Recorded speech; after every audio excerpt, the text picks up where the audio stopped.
In this short video I'm going to show you some of the features that allow you to create a cash flow for construction projects using Powerproject.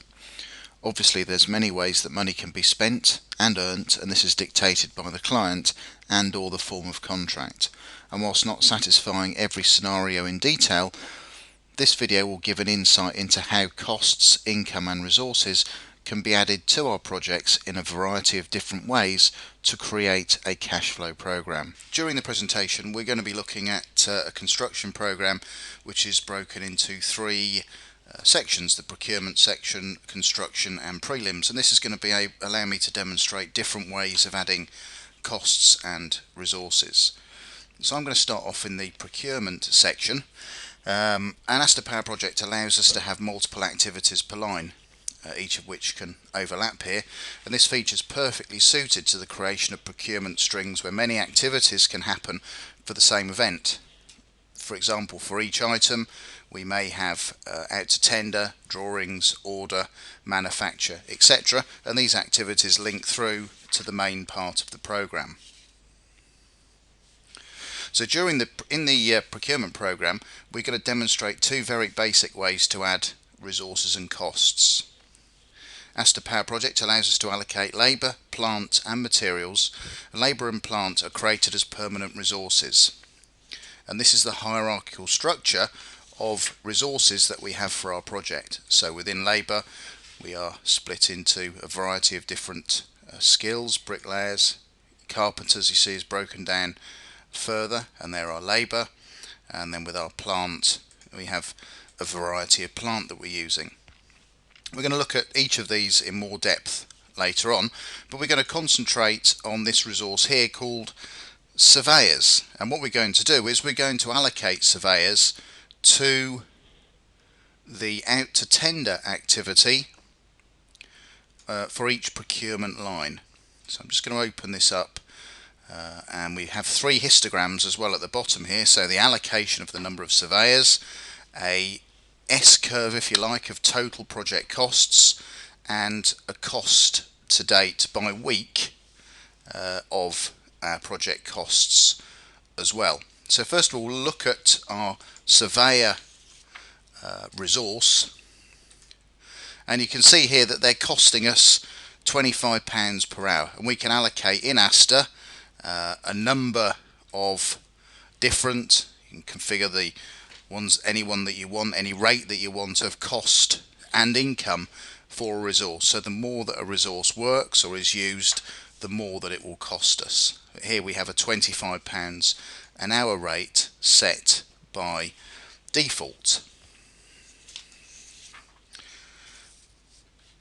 Now also at this stage I'll point out to you that Powerproject allows a hierarchical structure of cost centres, both income and expenditure, and the spend of these resources gets allocated to a bucket of cost centre. In this instance here, this will be the staff cost centre that the surveyor's cost will be going into, and these obviously aggregate up so we can review the costs at the total cost level, project costs, and this is what we're showing in the histogram over here.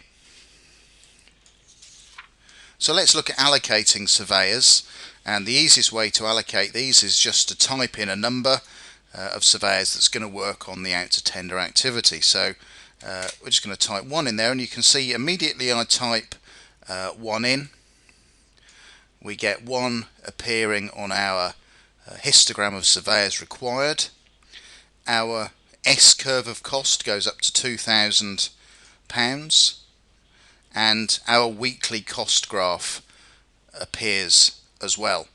And the really good thing about Powerproject and histograms is as I move activities around all on the same screen, I have my resources and costs. So I'm able to work in one screen dynamically with costs and resources and time all at the same go. And I can add obviously one onto here as well. Or the other way I can allocate resources is by selecting the tasks that I wish to allocate to, multi-selecting in this case, and I can drag my resource from the left hand side and drop it onto one of the tasks, and that allocates it onto all of the tasks that I had selected. And I could do a global change by doing a filter on all my surveyor tasks and allocating to all of those. So now I have very quickly a schedule of resources, of surveyor resources allocated to my procurement items, and I can see how much this is costing me and how many surveyors I need. So this is the simplest way of allocating resources in Aster Powerproject, and later on in the video we'll look at other methods of how we can add them to our project. So using the procurement schedule, we can also start to look at adding fixed costs. As I said before, costs in Powerproject can either be variable costs, i.e. derived from resource allocations, or fixed cost lump sum payments, such as subcontractor payments. So in this example, we're going to assume that the working drawings activity, which is the purple one here, is being done by a specialist design company, and we're paying them a lump sum for each set of drawings. So we're going to be assigning costs from the design costs centre, which is down here, the design fees cost centre. And as with resources, it's a simple method of dragging and dropping an allocation onto, like so, and we have a default amount of £1 here, which is the default amount, and we can edit that to the actual amount that we're paying the design company. And again, you saw the histogram alter. As I move that, the shape of the histogram changes. So we're adding a fixed cost to an activity rather than a variable resource cost. And to keep it simple here, I can just type in the value. So if I type 7,000 into Concrete Works, you can see where I have my allocation now, and my histogram has increased to reflect the additional amount. And similarly on here, I can type in the amount that I'm paying in design fees, and it's starting to affect my histogram. Any of these histograms I can drill down to look at the constituent members, so you can see the design fees are probably making up all of the cost here. Note there's some internal costs as well, so I can go through and drill down from project costs and look at how those costs are derived, and that's the same for resource allocations, weekly and monthly costs as well. We're going to look at the prelim section of the program, and the way Aster Powerproject allows us to handle prelims is to create what's called Hamlet Tasks. So inside of these hammocks I have two tasks in this case, but this could be a number of tasks that set the span of the particular hammock. So for example, the groundwork and structural foreman I need between fencing and the roof plant room, and these are copies of the exact tasks in the construction program. So as they move, the hammock task increases or shortens in duration. So rather than us creating specific tasks for the allocation of a resource, what we can do is to create this hammock task which sets the span of when we need the item, and then simply allocate the resource or the cost directly onto the hammock task. So if we look at the foreman in this particular instance, we can see that they cost us £25 per hour. So if I was to, as we did before, allocate foreman to this particular task, you can see that the cost has increased to £44,800 in this particular instance, and you can see the allocation of the foreman costing us 22,000. And as the project may change, so if this was to be delayed, I need my foreman for longer, so it costs me £29,400. And of course what I could have done is to, at the start of the project, to have taken a baseline of my project, and in Aster Powerproject you can have as many baselines as you want to compare against as many baselines as you require. So we're just taking a snapshot of the program at this particular time.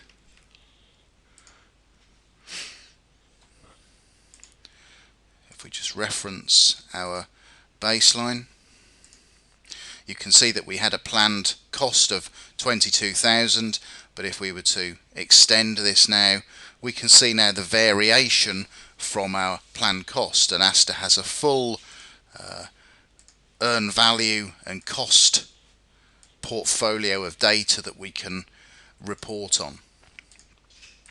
So similarly, we've added resources there, but we may want to look at a cost, for example. And when we allocated design fees earlier on, you may remember the costs that we allocated were purely fixed costs, but also costs can be variable dependent upon the length of time that they're allocated. So if we look at the labour cost centre down here, for example, you can see that this is time based and it costs us £4,000 per month. So rather than allocating resources, I'm just going to add a labour value to this particular activity, and you can see again the cost increased by £16,000 because we added that amount, and if the project was to increase in duration, this increases as well. So this is varying dependent on the length of the Hamlet task, because the labour cost centre costs us £4,000 per month. And let's have a look finally at plant. So if we look at the crane activity here, which goes between the ground slab and brickwork here, you can see that we already have the tower crane allocated, and we simply drag this in from the plant section, and the tower crane must cost us some money, so it costs us £1,000 per week. So if this again were to be longer, I would expect the cost of the tower crane to increase. So you can see this value here, 17,000. The cost of the tower crane varies, whereas the baseline value stays in position. So in a construction program, the prelims it's very easy to cost those up in Powerproject using a combination of permanent resources, labour, plant and costs. Okay, we're going to move on to the construction section of the program now to demonstrate some other types of resource and cost allocations, and we're going to concentrate on fixed costs for this section. Now, before we allocated fixed costs, these were spread evenly across an activity. But let's say, for example, in the piling activity, we're going to buy some materials, but we're not going to pay for them for 30 days. So if we look at the properties of the materials cost centre, you can see that I can set that to happen at a particular time after the finish of an activity. So I can ask it to finish 30 days after an activity completes.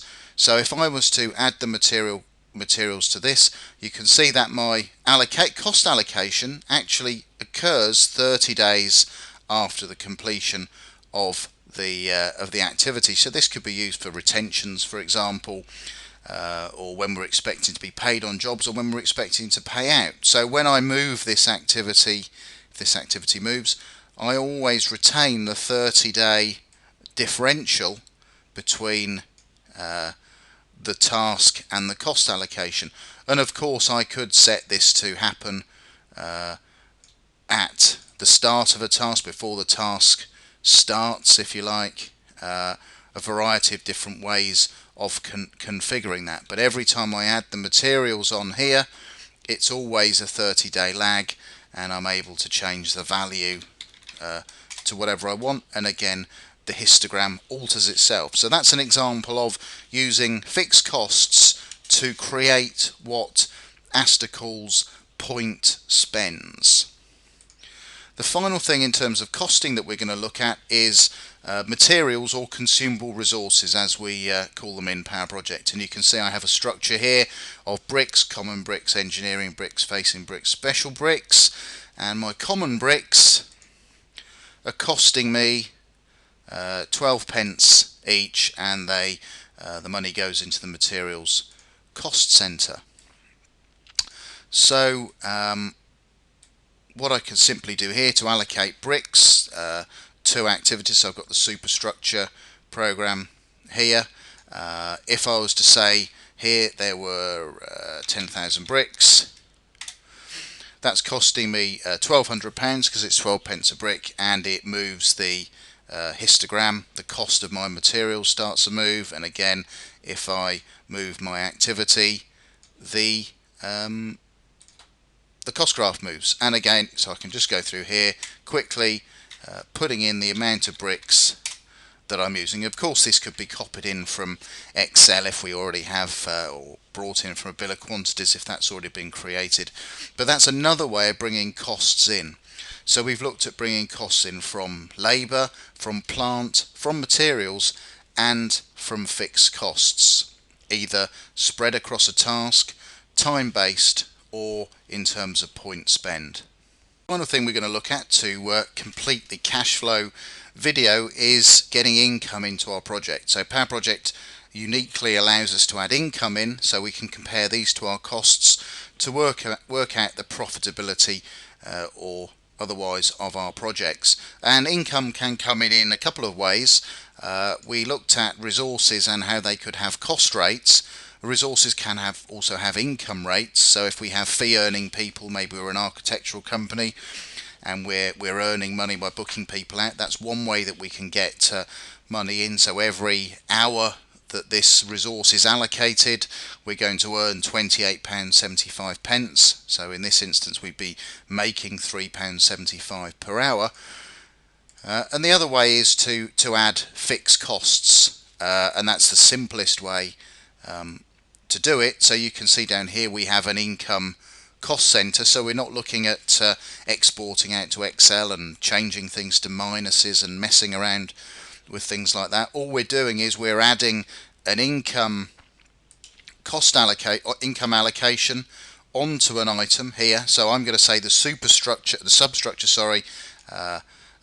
income, which we're going to say we get paid 30 days after the end of the activity. We'll say in this case the amount we're going to go for is 20,000. So you can see here that at the moment the substructure is costing us 67,561. The amount of money we're getting paid at that particular time is only 18,000. So we're actually losing money on the substructure item. And again, we have some over here. So we're starting to make money. When we get to the envelope, we're charging 127,000, but the cost is only 38. And we can see in our cash flow histogram that our maximum borrowings on this project are upwards of 280,000. But then we start to make a profit towards the end of the job. And obviously the really useful thing here is that if items move around, so does my cash flow. And this can be really critical when you're comparing how the job is going, the progress, what effect is this having on us borrowing money. So if we're late on very profitable items, it's going to have an effect on our cash flow. And that's the ultimate aim of what we were trying to achieve in this video by loading our project with costs, comparing them to what we actually did, and then loading in our income to see our cash flow. Thank you very much for listening and watching.